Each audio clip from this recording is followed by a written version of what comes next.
Assalamualaikum warahmatullahi wabarakatuh, anak-anak bapak semua. Selamat pagi. Gimana kabarnya hari ini? Sehat semua ya? Alhamdulillah. Nah, hari ini bapak mau ajak kalian belajar sesuatu yang seru dan penting banget, yaitu tentang ekonomi dan bisnis syariah. Mungkin ada yang sudah pernah dengar, ada yang belum. Tapi tenang saja, kita akan bahas pelan-pelan biar semuanya paham. Siap ya?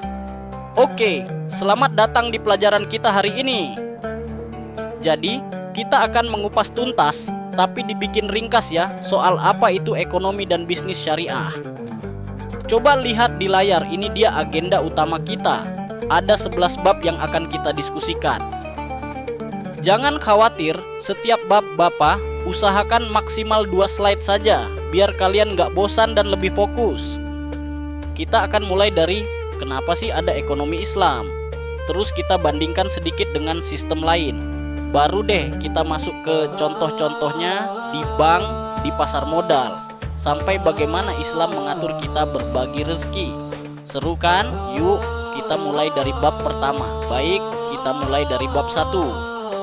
Mengapa harus ekonomi Islam? Ini penting sebagai dasar pemahaman kita semua. Perhatikan ya. Poin pertama A, Islam sebagai way of life. Nah, anak-anak, seringkali kita berpikir Islam itu hanya ibadah seperti sholat dan puasa. Padahal, Islam itu adalah way of life, artinya panduan lengkap untuk seluruh aspek kehidupan kita, termasuk cara kita mencari uang, cara kita belanja, semuanya diatur. Kalau kita melakukan kegiatan ekonomi sesuai aturan Islam, itu bisa jadi pahala loh. Dan tujuannya apa? Untuk mencapai falah, yaitu kebahagiaan dan kesejahteraan. Bukan cuma di dunia ini saja, tapi juga nanti di akhirat. Keren kan?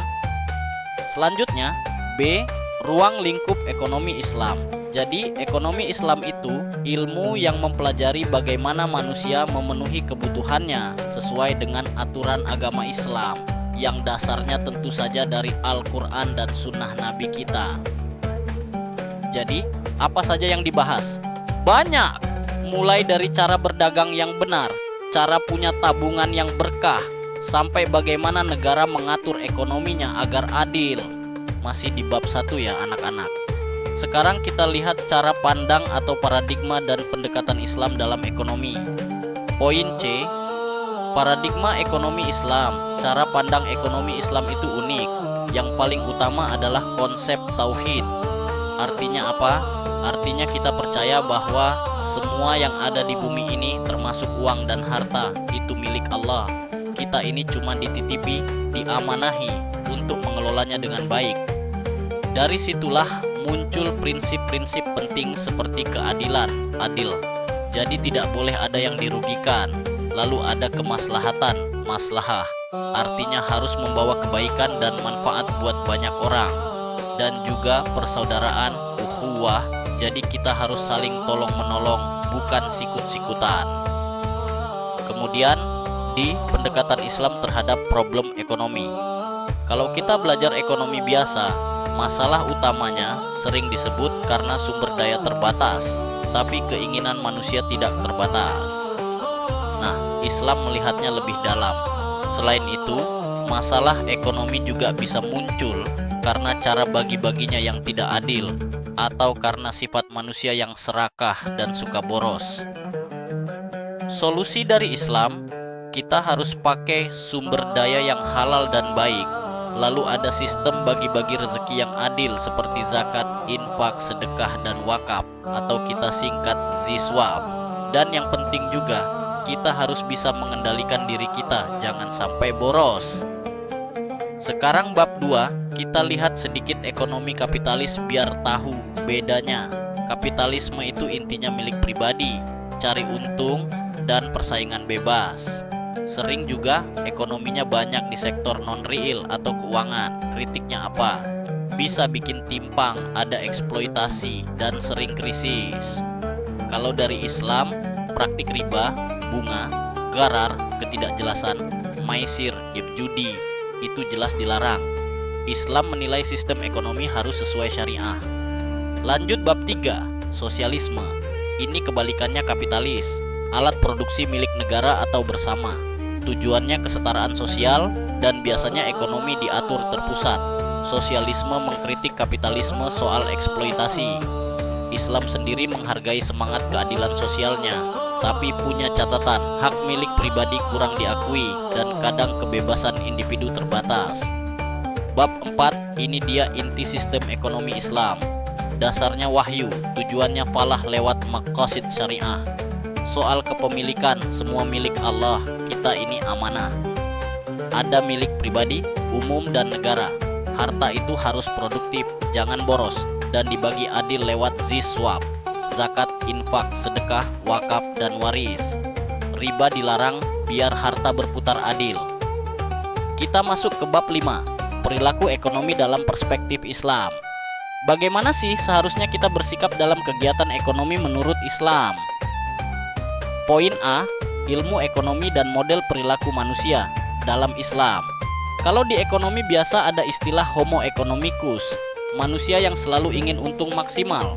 Nah, Islam punya konsep homo islamicus. Kita juga boleh cari untung, tapi harus tetap dalam aturan syariah. Pertimbangannya bukan cuma untung di dunia, tapi juga kebaikan, maslahah di dunia dan akhirat, dan kita punya tanggung jawab sosial kepada sesama.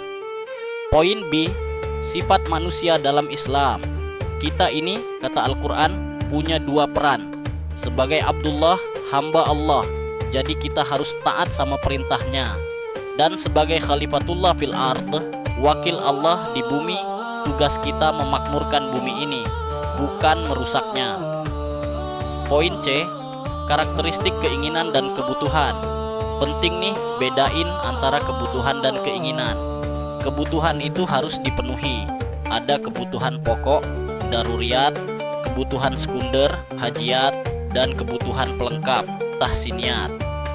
Nah, kalau keinginan itu biasanya nggak ada batasnya. Islam mengajarkan kita untuk mengendalikan keinginan. Jangan sampai berlebihan dan merugikan. Masih di bab 5, kita fokus ke kata kunci penting, maslahah. Poin D, konsep maslahah dalam konsumsi. Jadi, kita makan, minum, beli baju, itu tujuannya bukan cuma buat gaya-gayaan, tapi untuk memenuhi kebutuhan biar kita sehat, kuat, dan bisa ibadah dengan baik. Prinsipnya apa? Harus halal, harus baik, tayyib, nggak boleh berlebihan, israf, nggak boleh mubazir, dan dahulukan yang paling penting. Poin E, konsep maslahah dalam aktivitas produksi. Buat yang jadi pengusaha atau produsen, barang atau jasa yang dihasilkan juga harus halal dan bermanfaat buat orang banyak. Jangan bikin sesuatu yang haram atau merusak. Harus efisien dan berkualitas, tapi juga perhatikan hak-hak pekerja dan jangan merusak lingkungan. Poin F, faktor-faktor produksi dalam perspektif Islam. Tanah, tenaga kerja, modal, keahlian, itu semua faktor produksi. Semuanya itu amanah dari Allah. Jadi, pengelolaannya harus adil dan bertanggung jawab. Misalnya, pekerja ya harus diberi upah yang layak. Modalnya juga harus dari cara yang halal, bebas riba. Oke anak-anak, sekarang bab 6, peran pemerintah dalam perekonomian. Apa sih tugas negara dalam ekonomi syariah? Peran dan fungsi pemerintah dalam ekonomi syariah. Pemerintah itu punya peran penting banget. Tugasnya antara lain menegakkan keadilan ekonomi buat semua rakyat, memastikan kebutuhan dasar rakyat terpenuhi, mengawasi pasar biar nggak ada kecurangan. Ini namanya fungsi hisbah. Mengelola kekayaan negara untuk sebesar-besarnya kemakmuran rakyat, menciptakan ekonomi yang stabil, dan yang paling utama, memastikan prinsip-prinsip syariah dijalankan dalam kegiatan ekonomi. Yang kedua, rasionalitas peran pemerintah dalam perekonomian Islam. Kenapa sih pemerintah perlu ikut campur? Ya karena kita manusia ini kadang ada saja yang bandel, suka melanggar aturan kalau tidak diawasi. Terus ada hak-hak orang banyak yang harus dilindungi, yang tidak bisa diserahkan begitu saja ke pasar.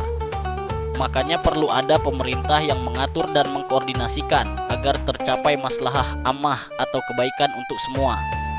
Nah, ini dia topik yang sering kita dengar. Bab 7. Perbankan Islam. Ada yang sudah punya tabungan di bank syariah? Poin A. Perkembangan industri jasa perbankan Islam di Indonesia. Alhamdulillah, bank syariah di Indonesia ini makin berkembang loh anak-anak. Asetnya makin banyak, kantornya juga makin mudah ditemui, dan makin banyak orang yang pakai jasanya. Poin B. Perbedaan bank Islam dan bank konvensional. Ini nih yang paling penting kalian tahu bedanya. Bank syariah itu operasinya pakai prinsip syariah, jadi nggak ada sistem bunga atau riba. Kalau bank biasa kan pakai bunga. Hubungan bank syariah dengan nasabahnya itu lebih kayak mitra atau partner, bukan cuma utang piutang. Tujuannya juga bukan cuma cari untung, tapi juga cari berkah dan kebaikan, falah. Produknya juga beda, ada bagi hasil, jual beli, sewa, bukan pinjaman berbunga. Dan yang pasti, ada Dewan Pengawas Syariah atau DPS yang mengawasi biar operasinya tetap sesuai syariah. Poin C. Sejarah dan landasan hukum berdirinya Bank Islam di Indonesia. Bank Syariah di Indonesia ini lahir dari keinginan para ulama dan cendekiawan muslim. Payung hukumnya yang utama adalah Undang-Undang Perbankan Syariah, yaitu UU nomor 21 tahun 2008. Selain bank, ada juga lembaga keuangan syariah lainnya loh. Kita bahas di bab 8 dan 9. Industri jasa keuangan non-bank syariah atau disingkat IKNB syariah. Di bab 8, poin A, perkembangan industri jasa keuangan Islam non-bank. Jadi, nggak cuma bank saja, ada juga asuransi syariah yang kita sebut takaful, ada pegadaian syariah, perusahaan pembiayaan syariah, dan banyak lagi. Semuanya ini melengkapi pilihan kita untuk bertransaksi secara syariah. Lalu, bab 8, poin B, takaful, asuransi syariah. Prinsipnya beda sama asuransi biasa. Takaful itu dasarnya tolong-menolong, ta'awun, antar peserta. Jadi, dana yang terkumpul dari peserta disebut dana tabarru. Itu dipakai untuk membantu peserta lain yang kena musibah. Di sini nggak ada unsur untung-untungan, maisir, ketidakjelasan, gharar, atau riba. Selanjutnya, bab 8 poin C, pegadaian syariah, rahn. Kalau kalian butuh uang cepat dan punya barang berharga, bisa digadaikan di pegadaian syariah. Akadnya pakai rahn, gadai. Kalian pinjam uang, qard, dan nanti hanya bayar biaya penitipan dan pemeliharaan barangnya saja. Ujrah, bukan bunga dari pinjaman. Masih di IKNB syariah, kita lihat lembaga lainnya ya.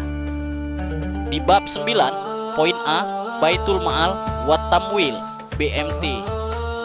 Wah, BMT ini keren loh. Dia itu lembaga keuangan mikro syariah yang punya dua fungsi. Sebagai Baitul Ma'al, dia mengumpulkan dan menyalurkan dana sosial seperti zakat, infak, sedekah, wakaf, ziswab. Sebagai Baitul Tamwil, dia menjalankan usaha pembiayaan syariah, khususnya buat usaha kecil dan mikro. Jadi, BMT ini membantu masyarakat kecil. Kemudian, bab 9, poin B, dana pensiun syariah. Ini buat persiapan hari tua kita nanti. Dana pensiun syariah mengelola uang kita untuk masa pensiun dengan cara-cara yang sesuai prinsip syariah. Investasinya juga di tempat yang halal. Terakhir, bab 9, poin C, pasar modal Islam. Di sini tempat jual beli surat berharga jangka panjang yang sesuai syariah. Misalnya, ada saham syariah. Ini saham dari perusahaan yang usahanya halal dan keuangannya sehat menurut syariah. Ada juga sukuk. Ini mirip obligasi tapi syariah. Biasanya ada aset yang jadi dasarnya. Terus ada reksadana syariah. Yang pasti, transaksinya harus bebas dari spekulasi dan hal-hal yang dilarang. Nah, sekarang kita ngomongin bisnisnya langsung nih di bab 10. Industri bisnis Islam. Gimana sih cara berbisnis yang islami? Kita mulai dari orientasi bisnis dalam Islam. Kalau mau bisnis secara Islam, tujuannya bukan cuma cari untung sebanyak-banyaknya, tapi yang lebih penting itu cari palah, kebahagiaan dunia dan akhirat, dan juga harus membawa maslahah atau kebaikan buat banyak orang. Jadi, bisnis itu bisa jadi ladang ibadah kita juga. Selanjutnya, prinsip syariah dalam bisnis. Ada beberapa prinsip yang harus dipegang teguh. Pertama, produknya, prosesnya, modalnya, semua harus halal. Kedua, harus adil. Nggak boleh curang dalam timbangan harga atau gaji karyawan. Harus transparan dan jujur. Dan yang paling penting, hindari riba, gharar, ketidakpastian, maisir, judi, spekulasi, dan tadlis, penipuan. Kemudian organisasi bisnis. Islam juga punya model kerjasama bisnis. Misalnya musyarakah, ini kayak patungan modal atau tenaga. Untung rugi dibagi sesuai kesepakatan. Ada juga mudharabah, satu pihak kasih modal, pihak lain yang menjalankan usaha, nanti keuntungannya dibagi hasil. Bab terakhir kita, bab 11. Filantropi Islam. Ini tentang semangat berbagi dan peduli dalam Islam. Konsep filantropi Islam. Filantropi itu artinya cinta kebaikan, suka menolong sesama. Dalam Islam, ini didorong oleh ajaran agama kita. Tujuannya apa? Biar harta kita bersih, biar masyarakat makin solid, biar kemiskinan berkurang, dan yang paling utama, biar dapat ridho Allah. Kemudian instrumen filantropi Islam. Islam punya banyak cara buat berfilantropi. Yang paling utama itu zakat. Ini wajib buat yang mampu dan dibagikan ke 8 golongan yang berhak. Lalu ada infak. Ini kita mengeluarkan harta di jalan Allah. Bisa wajib kayak zakat fitrah, bisa juga sunnah. Ada juga sedekah. Ini pemberian sukarela. Bisa uang, barang, bahkan senyum itu sedekah loh. Terakhir ada wakaf. Ini kita menyerahkan harta kita, misalnya tanah, untuk dimanfaatkan terus-menerus untuk kepentingan umum, seperti buat masjid, sekolah, atau rumah sakit. Selanjutnya, potensi dan realisasi filantropi Islam di Indonesia. Potensi zakat, infak, sedekah, wakaf di Indonesia ini besar sekali, anak-anak. Realisasinya juga terus naik, tapi masih banyak yang bisa kita optimalkan. Lembaga-lembaga amil zakat LAZ dan pengelola wakaf Nasir itu penting perannya. Dan yang terakhir, isu masalah dan urgensi pengembangan filantropi Islam untuk pembangunan. Memang masih ada tantangan, misalnya soal pengelolaan dana yang harus lebih transparan dan akuntabel. Tapi mengembangkan filantropi Islam ini penting banget karena bisa bantu kurangi kemiskinan, dukung pendidikan dan kesehatan, dan bikin ekonomi umat makin kuat. Oke, anak-anak, kita sudah sampai di akhir penjelasan. Jadi kesimpulan penting dari pelajaran kita hari ini adalah ekonomi dan bisnis syariah itu bukan cuma teori, tapi sebuah sistem kehidupan yang lengkap dari Allah Subhanahu wa Ta'ala yang ada dalam Al-Quran dan Sunnah Nabi kita. Sistem ini sangat adil dan selalu mengutamakan kebaikan untuk semua orang, maslahah, dengan landasan utama keyakinan pada Allah, tauhid. Ekonomi syariah ini mengatur semua kegiatan ekonomi kita, mulai dari cara kita pribadi berperilaku sampai bagaimana lembaga keuangan seperti bank dan bisnis dijalankan. Dan yang pasti, semuanya harus menghindari praktik-praktik yang dilarang seperti riba, gharar, dan maisir. Tujuan akhirnya apa? Supaya kita semua bisa mencapai falah, yaitu kebahagiaan dan kesejahteraan sejati di dunia ini sampai nanti di akhirat. Dan yang paling penting, kita bisa mendapatkan berkah serta ridho dari Allah Subhanahu wa Ta'ala dalam setiap aktivitas ekonomi kita. Inilah cara berekonomi yang benar, yang membawa kebaikan untuk semua. Selesai sudah penjelasan Bapak hari ini. Terima kasih banyak ya sudah memperhatikan dengan baik. Bapak minta maaf kalau ada kata-kata yang kurang pas atau ada yang belum jelas. Sekarang kalau ada yang mau bertanya, dipersilahkan tulis di kolom komentar. Bapak persilakan. Jangan malu-malu ya, bertanya itu tanda mau belajar. Wassalamualaikum warahmatullahi wabarakatuh.